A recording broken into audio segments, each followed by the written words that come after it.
Градоначалник, секојдневно сте меѓу граѓаните на општина Кисела Вода, со нив сигурно разговарате за проблемите, за веќе реализираните проекти. Што ви кажуваат тие и кои се вашите планови за тоа кои следни проекти ќе се реализираат во општината? Па добро, најпрво ви благодарам на честа и можноста да имаме едно интервју со вашиот медиум. Точно како што споменавте, постојано сум меѓу граѓаните. Јас сум не секојдневен градоначалник, почесто се трудам да бидам на терен и одблиску да ги видам и проблемите на граѓаните, да се запознам со истите, побрзо да им пристапиме и брзо да ги решаваме.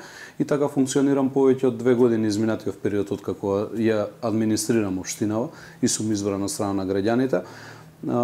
Знаете, канцелариската работа може да ве доведе во состојба да немате точен преглед на состојбите на терен и може би некој погрешно да ви информира, па затоа најдобро е ваквиот пристап и со тимот се трудиме, не јас сам, туку и целиот тим да што почесто бидеме на теренот, она што е евидентно и може да се забележи кај граѓаните. Сметам дека има огромно задоволство за проектите кои што ги реализиравме изминатиот период од повеќе од 2 години, како што споменав, од периодот од кога сум избран на оваа позиција.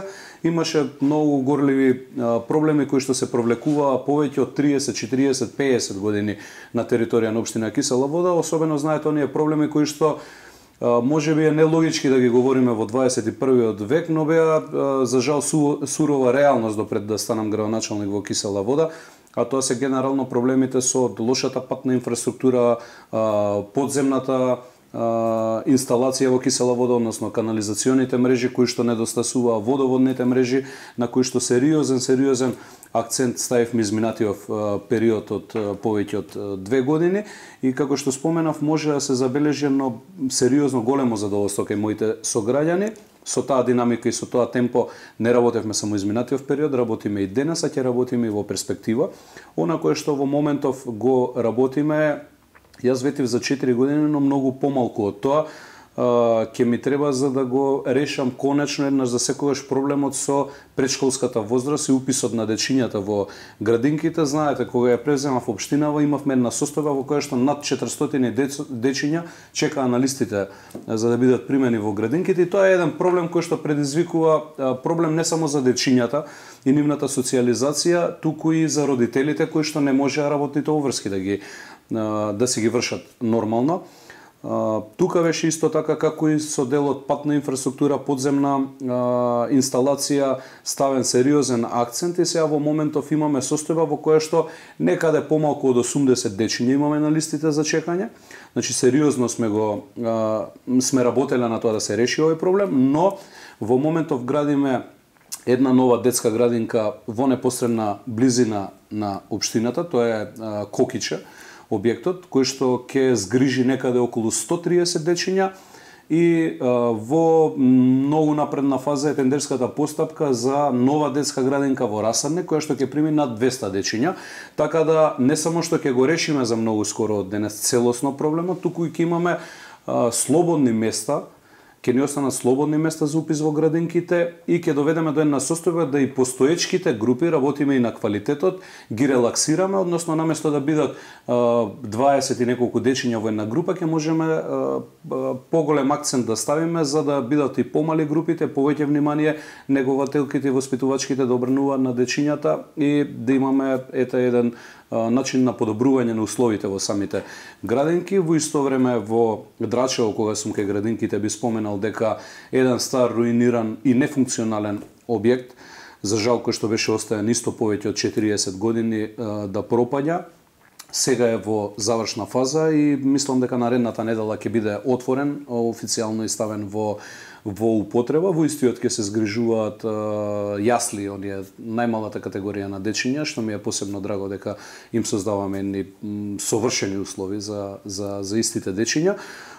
Така да минатата година отворивме градинка во Усија нова, отворивме една нова во Драчево, со предшколската возраст сериозно го решаваме проблемот и тоа ми е исклучително драго.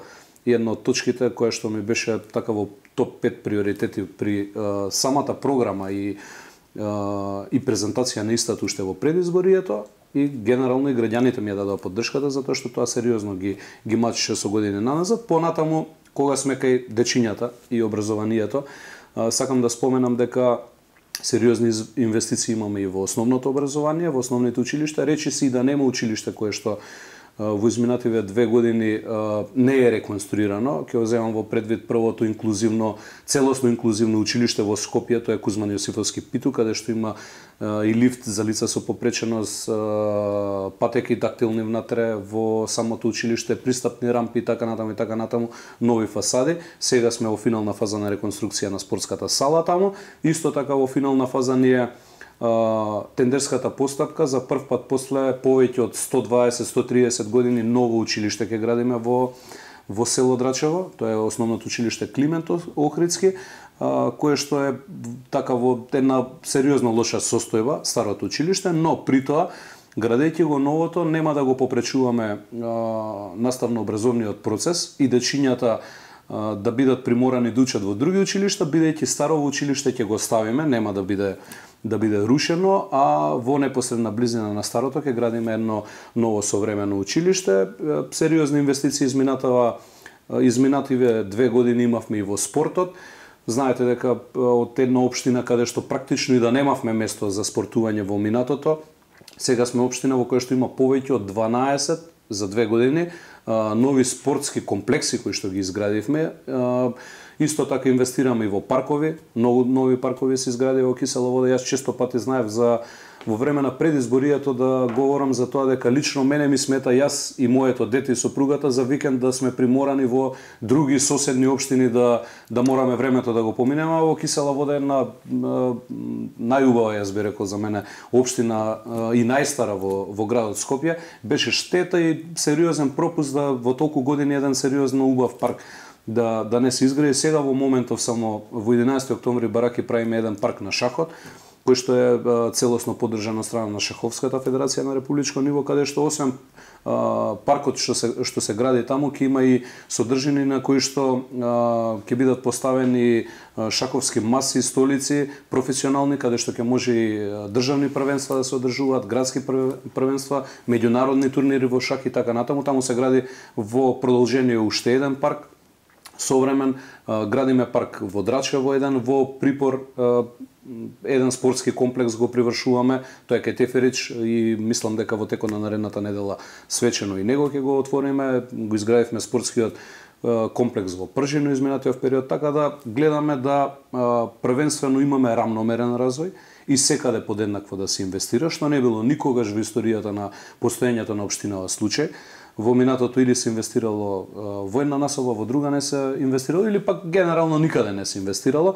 Рамномерниот развој мене ми е многу значаен, затоа што мене поддршка ми дале сите граѓани од сите населени места и оние кои што не ми дале граѓани, јас не ги делам моите сограѓани овде во Кисела Вода ни по партиска припадност, ни верска, ни било каква основа, затоа што неделива категорија е тоа и кога сте градоначалник, кога правите улица или реконструирате улици во едно населено место, правите секаде, барем тоа е мојот концепт, одиме со една сериозна динамика, населба по населба, средувајќи ги сите проблеми. Знаете, кога работиме на подземна инфраструктура, првенствено, тоа е фокусот. Сега во моментов го работиме населеното место Стаклара, каде што после 50 на години добиваат за прв пат канализација, а за многу скоро ќе започнеме процеси за водоводна мрежа. Имаме одобрено средства од страна на Министерството за животна средина за таму, добивме еден грант. Така што и последното населено место без подземна инфраструктура ќе биде обезбедено и конечно ќе излеземе, кажано во нашиот вординг, тоа како градоначалници излегуваме од подземја, што е вака сериозни инвестиции кои што не се гледаат и ќе можеме да се фокусираме на поубавите работи, но контекстот ми беше во тоа дека кога работиме во едно населено место, најпрво ја средуваме подземната инфраструктура, подоцна се средуваат улиците, задолжително создаваме едно катче во кое што ќе можат и од најмладите до највозрастните да го поминуваат своето време за рекреација, така да на сите аспекти обрнуваме внимание. И во овој контекст би сакал да споменам дека јас за 2 години имам над 90% реализација на мојата предизборна програма. Ми остана уште неколку од проектите кои што еве со силно темпо ги работиме и сме силно фокусирани за да ги дорешиме. Како прв човек на ЗЕЛС, не само во Кисела Вода, туку имате увид во состојбите и во другите општини. Може ли вака една општа оценка? Колку вашите колеги градоначалници ги исполнија ветувањата? Па видете, тоа е индивидуално. сметам дека првенствено ние имаме одлична соработка, прво, и морам да го споменам тоа, меѓусебна, како градоначалници. Сме една нова млада структура, која што можете да забележите и самите, но тоа и граѓаните го забележуваат, внесе свежина и надеж. Практично во скоро секоја општина низ Република Македонија, честни исклучоци се. Нормално дека можеби некој не го дал максимумот, но сепак е тоа индивидуално.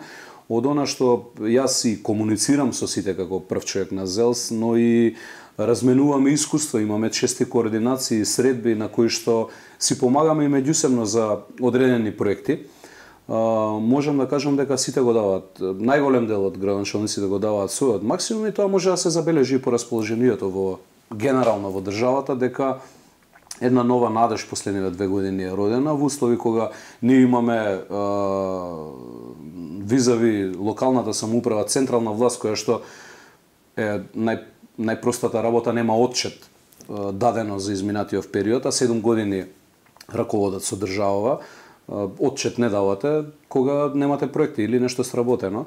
Можеме да кажеме дека светлата точка или надежта во Република Македонија се локалната самоуправа и градоначалниците и нивните тимови секаде и тврдам одговорно дека секој од нив се труди индивидуално, станува збор нели за способности за менаџирање, но дека секој се труди индивидуално да го даде својот максимум и да оправда довербата, тоа го тврдам затоа што имам постојана комуникација, како што споменав со градоначалниците и верувам дека сме на добар пат. Секогаш може подобро, секогаш може посилно темпо да има, поголема динамика, но знаете дека во услови, пак ќе споменам централната власт, кога имате на централна власт луѓе кои што се несовесни дека правејќи обструкции одредени за постапки, еве ќе го спомнам колегата од Штип, Иван Јорданов, знаете дека или колегата од Аеродром. Они има конкретни проекти за кои што сакаат да направат одредено задолжување или да направат задолжувањето условно кажано со преку обврзници да си распише општината обврзници. И пак ќе споменам за реални проекти. Проекти кои што подразбираат градинки, кои што подразбираат училишта нови, кои што подразбираат било каков проект, а не е луксус тоа на градоначалникот или нешто што не е потребно. Тоа се проекти за граѓаните. И ние имавме од најмаргиналните работи обструкции од страна на централната власт, која што тврдеше дека не е добро тоа и не е популарно, па после месец дена владата издаде своји обврзници, така да во услови со централна власт која што постојано беше фокусот нејзин ставен на обструирање на општините на републичко ниво, не зборам само за во Скопје општините, туку за на републичко ниво, јас мислам дека градоначалниците се повеќе од успешни и го даваат својот максимум и верувам дека во таа насока ќе продолжат и во наредниот период. Ние треба и реално јас споменав сум ја реализирал еве конкретно за кисела вода над 90% програмата сум наследил јас долг од 3,5 милиона евра. Во услови кога сте наследиле комплетно девастиран буџет во општината, да излезете на прав пат, да се раздолжите и да имате реализација над 90%, во услови кога имаше и енергетска криза, знаете и самите, ценовни шокови на електричната енергија и така натаму, сметам дека тоа е многу сериозна макотрпна работа, не само на градоначалникот, јас сам како орце не можам ништо да сработам ако го немам мојот тим. Но тоа е деноноќна работа на многу луѓе кои што работат посветено за својот народ, за своите сограѓани, за оние кои што ја дале довербата и истото го имаат правено практично сите градоначалници. Да беа подобри околностите, а верувам дека после изборите, односно после 8 мај ќе бидат подобри, не верувам, туку сум длабоко убеден во тоа. Прашање нели само на време кога ќе кулминира сето тоа. Верувам дека ќе биде многу подобра позицијата, ќе има многу повеќе на локалната власт, ќе има многу повеќе помоши од страна на централната власт, ќе нема обструкции, што е многу значајно. Многу значајно во еден процес е рационално да се размислува и објективно да пристапувате кон работите, да не правите обструкции и да сватите дека ниту општината е припаѓа на Орце или Орце е сопственик на општината, ниту пак владата припаѓа на Ковачевски или кој да е. Тоа се сите народни избраници кои што треба единствено да работат во функција на граѓаните кои што ги избрале. Кога малце ќе се издигнеме од тоа политиканство кое што се случуваше од централно ниво визави локално изминатиот период, верувам дека ќе имаме уште посериозни успеси и уште многу повеќе проекти од она што сега е постигнато. Еден од најголемите проблеми, незадоволства, а ќе си дозволам да кажам и срам за скопјани е фактот што ние после толку години немаме Луна парк. Тоа требаше да го направи Петре Шилегов, па Даниела Арсовска, министерството и министерствата не направија ништо. Кој е вашиот став за ова? Ние буквално родителите на мали деца како да немаме таква локација каде би ги изнеле нашите деца во град како Скопје. Па да, малку фрустрира тој момент. Како и вие, јас сум родител на прваче на 6,5 годишно детенце. И секако дека фрустрира фактот што еве во соседните земји, ако земеме во предвид околу нас, Србија ќе земам во предвид, во Београд имате Луна парк и останатите секако. Тоа беше проект кој што Коце Трајановски го доведе во некоја, па не напредна, туку и во завршна фаза во минатото. За жал тука политиканството не е тоа политика. Политика е водење на процеси. Политиканство е ова што за жал се случува во нашата држава години назад, не само сега 3, 4, 5 години. И немањето на капацитет. Тоа е вака главните два проблеми. Политиканството во времето на Петре Шилегов доведе до тоа да биде блокиран проектот и не се доврши. За жал, една надградена верзија на Петре Шилегов во моментов е Данела Арсовска, која што гледаме дека нема вака некои приоритети и сериозен пристап кон работите и решавањето, и да е само проблемот во Луна паркот. Јас ќе речам, ајде, можеби се случува грешка да направи човек, му треба повеќе време, не ги разбира работите така натаму, ама Луна паркот е само еден мал сегмент во на што ми се случува, да се вика хаос во Скопје во моментов. И јас ми е искрено жал што, и тоа сум го повторил неколку пати, што за една таква личност сум дал поддршка во минатото и длабоко се каам, ако за нешто се каам за 2-3 работи во животот и за целото минато мое, имам 36 години, едно од работите за кои што сериозно се каам е тоа што сум дал поддршка на таква несериозна личност. Тоа е момент кој што се решава со организирана тимска работа за помалку од 6 месеци и верувам дека ќе се реши во перспектива, но прво треба да се реши проблемот со локалната самоуправа таму, односно да има промени во градот Скопје.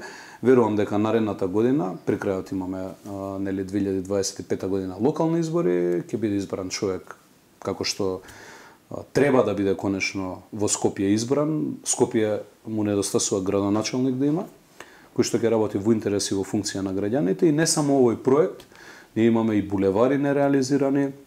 На Скопје му недостасуваат кружни текови, знаете и самите, има сообраќаен хаос. Истава структура од градот Скопје не може еден мост Беласица кој што се запали пред, па не знам колку помина, повеќе од година дена, да го стави во функција, што е вака, да не знаете дали е трагедија или комедија целава состојба, така да има многу проблеми за решавање. Она што еден од најубавите рекреативни места за скопјани водно, знаете во каква состојба е оставен, практично е во една катастрофално лоша состојба остаја. Немаме некои нови, освен Луна паркот, места каде што семејствата можат од Скопје, од сите општини да ги поминуваат викендите, но и немаме некое сериозно добро излетничко место, тоа му недостасува на Скопје, така да верувам во промени наредната недела. Јас пак ќе кажам, жалосно е, знаете како, ова се функции и позиции кои што, ете, Бог ви помогнал и народот ви дал шанса да имате еден одреден период во кој што треба нешто да оставите позади себе. Жалосно е што некој добил шанса и не ја користи шансата да го запаметат по добри работи, макар по еден проект кој што утре ден ќе биде одлика на човекот во периодот кога тој имал шанса да администрира. Тоа е смислата на функционирањето и на локална и на централна власт и на било која позиција за која што народот ви избрал и истиот тој народ ве плаќа, вие земате плата од тој народ. И во тие услови да не си го ставите најнародски кажано прстот на глава и да сватите дека суштината на сето тоа ваше администрирање од 4, 6 години, 8 години, 2 години, месец дена е да оставите нешто зад себе, по кое што ќе ве паметат, Јас не ги разбирам луѓето да сакаат да дојдат на функција, не сваќајќи ги овие аспекти, но тоа е, се прават грешки и затоа ќе има промени наредната година на градско ниво, па мислам дека после тоа ќе има конечно напредок со градот, кој што дефинитивно е долги години во стагнација. Ако направите паралела вие Скопје во време кога со Скопје администрираше Коце Трајновски и она што се случува изминативе колку помина 6 и повеќе од 6 години, нема споредба. Во истото во време на Коце имаше проекти, имаше работа, имаше една динамика сериозна. Периодов сега кој што го споменав од двајца градоначалници кои што според мене јас лично вака не ги познавам сериозно и немам нешто лично против луѓето, но имам сериозно против нивното начинот на нивното водење на градот Скопје, затоа што јас сум скопјанец. Јас ми значи овој град и сакам да се развива градов и да личиме на метропола кон која што се стремиме да бидеме. Не сум лично задоволен и сметам дека треба да се случат промени во Скопје. Немаме Луна парк, го немаме сето она кое што вие го набројавте, но немаме ни универзална сала. Вклучени истите луѓе, го ветуваше Петре Шилегов тој проект, Даниела Арсовска, потоа дури владава свати дека тие нема да го направат, па ингеренциите ги презема Министерство за култура, а ние универзална сала се уште немаме. Имате ли информации што се случува со ова? Па не знам, го видов пред сега во предизборие екс-премиерот Ковачевски се сликаше со одредена работна група, негова и шлемови на беа во универзалната сала на посета. Таа е несериозен пристап според мене. Прво, пак ќе споменам, централна власт имаат 7 години. Нивна локална власт има со Петре Шилегов 4 години, еве сега имаат година дена апсолутна коалиција они во градот Скопје со Даниела Арсовска. Така да нивното политиканство доведува до состојба да повторно дојде моментот кога ние како политичка партија ВМРО ДПМН ќе формираме влада, па верувам дека тогаш би имало раздвижување на тој плана, сериозно раздвижување ќе има и решање на процесот во периодот кога ќе се случат промените наредната есен за локалните избори. До тогаш сето она што би се случувало таму, јас пак ќе споменам. Ако чекам јас програмата кампањски да почнам да ја реализирам 6 месеци, 7 месеци, 10 месеци или пак месец дена пред изборите, се знае дека позадината на сето тоа е политиканство и да пробате да замачкате очи на јавноста и да ги доведете во заблуда еден мал процент што ќе останат да веруваат од граѓаните, а пак ако од друга страна сакате сериозно да ги завршите проектите и да обезбедите подобри услови за живот, подобри услови за забава, и за млади, и за било која категорија на наши сограѓани, тогаш работите се фаќаат од првиот ден да се решаваат. И овде имаме еден процес во кој што се беа во некој конфликт наводно. Владата, градот Скопје, па сега ги го зема ингеренциите на градот Скопје во однос на тоа владата ги оправи, па владата не преземаше ништо, па сега дојдоа изборите, кога СДС практично и тие неколку луѓе од раководството ја завршуваат нивната политичка кариера, знаат генерално и они имаат пристап до анкети и претпоставам го чувствуваат и пулсот на граѓаните. И во тие услови они пробуваат да направат политика од сето тоа и да се прикажат како спасители на градот. Оние кои што ја уништија државата, сега градов ќе го спасуваат и универзална сала, што за мене е, повторно ќе кажам, кој што споменав на почетокот, не знам дали во категорија на трагично или на комично да го ставам сето тоа.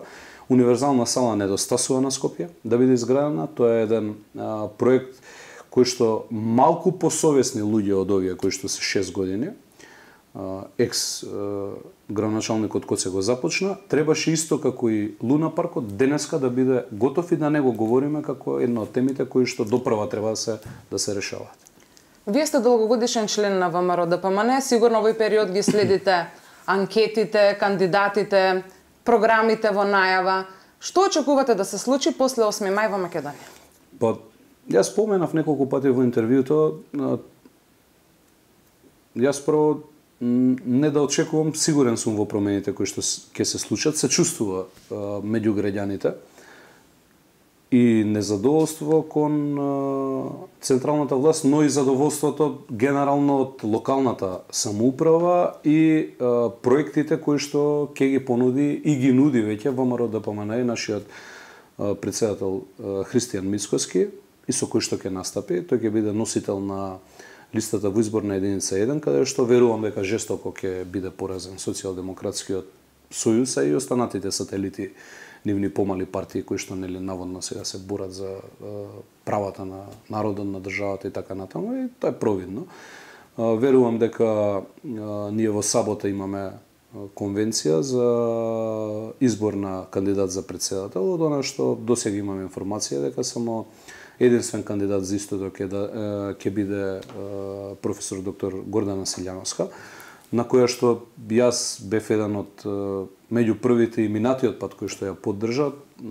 Лично ја познавам и била професор на факултетот, лично ја почитувам, сметам дека има сериозен државнички капацитет да води државата и верувам дека и граѓаните истото го чувствуваат. Јас и овој пат бев еден од луѓето кои што меѓу првите се потпишаа за поддршка за истата и верувам дека како што споменав ќе биде пример за државник. Нас не фали државник на позиција председател на држава кој што ќе се бори за интересите и на државата и на целиот наш народ генерално. Од она што би бил очекуван епилог од парламентарните избори, очекувам ВМРО-ДПМН да формира стабилна влада, да имаме придвижување на државата во правилна насока, во позитивна насока, во која што и економски ќе зајакнеме како држава, но и ќе имаме реализација на проекти, не на проекти како Бехтел и Енка, од кои што видовме само поставување на бина и копање на една дупка и да заврши на тој начин процесот, а од друга страна да имате isплати за истото, за една ископана дупка. Туку проекти кои што ќе бидат одлика нели на владењето на ВМРО-ДПМН и новата влада која што ќе ја предводи Христијан Мицкоски. Така да во таа насока, како што споменав на почетокот, само времето е она кое што останува да го докаже ова што го говориме. Јас сум од мои 14 години активист во ВМРО-ДПМН, практично сите структури ги имам поминато и во многу кампањи имам учествувано и ако нешто знам многу јасно, тоа е да го препознавам пулсот на граѓаните, особено моите сограѓани овде во Кисела вода, кои што јасно и недвосмислено ќе дадат поддршката на ВМРО-ДПМН. За крај на ова интервју оставив една тема за која што вие ретко зборувате. Тоа е вашето учество во низа хуманитарни акции и активности и не само што помагате онаму каде што е најпотребно, туку и апелирате другите да го направат тоа. Дали е ова ваша одлика, хуманоста, на вас како обичен човек или како функционер градоначелник? Па прво ретко говорам за истото, но и многу долго јас правам заедно со тимот кој што денес ми е тим во општината. Сме правили во минатото хуманитарни акции уште многу одамна пред да бидам градоначалник, пред да бидам во совет. Во минатиот состав јас бев координатор на советничка група на ВМРО-ДПМН, тогаш на опозиција бевме на локално ниво. Тоа го правам како човек и на крајот на денот сите имаме некоја задача за која што сме на овој свет. Се е минливо и менливо во животот. Она што го споменав е, ако збориме за политиката, треба да оставиме дела позади себе, но како луѓе треба секој да се труди да биде човек. Ние имаме многу луѓе, ама треба да бидеме човек во денешно време, а тоа подразбира да си помагаме и меѓусебно. За жал во нашата држава многу често се случува да кога сме кај болни лица, кај болни дечиња, да се собираат средства за истите по СМС пораки, што за мене е лично како македонец поразително. Да има репрезентација владата и средства за во кафеана за министри, за премиер или за било кој функционер, а да немаш средства како држава да некој детенце го пратиш на лекување или му помогнеш да покрие семејството терапијата, тоа е апсурд од невидени размери за мене и мислам дека во многу акции хуманитарни сме учествувале и јас и луѓето од мојот тим минатиот период, но тоа го правам пред се од човечки погоди и знам дека на крајот на денот има некој многу поголем од нас, некој кој што е смислата на нашето живење, нашето постоење, кој што сето тоа го гледа и нели еден ден сите ќе одиме на некој суд пред кој што не можеш да избегаш во животот и од тие побуди го правам сето тоа. Кога сме кај помошта и хуманитарните работи, јас сакам да ги споменам и дечињата со попреченост, Сдруженијето за церебрална парализа, кои што овој град и оваа наша држава не успеа изминативе години да им обезбедат еден центар каде што ќе може да се дружат дечињата меѓусебно, да имаат работилници, родителите да поминуваат заедно време, но и да имаат простор за релаксација. Јас од кога сум градоначалник тука морам да и се заблагодарам на Марина Билбиловска, кој што јас се викам тетка Марина и сме многу блиски години наназад. Нејзина беше иницијативата да ние финансираме како тим. Тоа беше наша одлука, но нејзина беше иницијативата за едно клубче да отвориме. Тоа се наоѓа во насело Расаник, повеќе од 2 години функционира. Клубче во кое што често си се собираат дечињата, лицата со попреченост, имаат многу активности, си го поминуваат квалитетно своето време со родителите, низ дружби, забава, слават таму роден ден и ние присуствуваме често пати. Јас кога имам слободно време, но секогаш, скоро на секој настан, по еден представник од тимот наш имаме таму, така да се трудиме да помагаме колку што можеме и во таа насока ќе си продолжам и сум на тој начин сум постапувал и пред да видам избрана функција и мислам дека до крајот на животот така ќе постапувам и она што се трудам да му го пренесам на моето дете кој што има 6,5 години е токму тоа дека треба да се биде човек и да се трудиме колку можеме да си помагаме, затоа што и животот е тркало, не се знае што ќе се случи утре или за година или за 10 години така натаму, секојаш треба да подадеме рака за да им биде еден ден вратено истото од оној кој што ги суди тие работи. Ви благодарам за одвоеното време. Ви благодарам и вам, ми беше чест и привилегија да бидам ваш гост.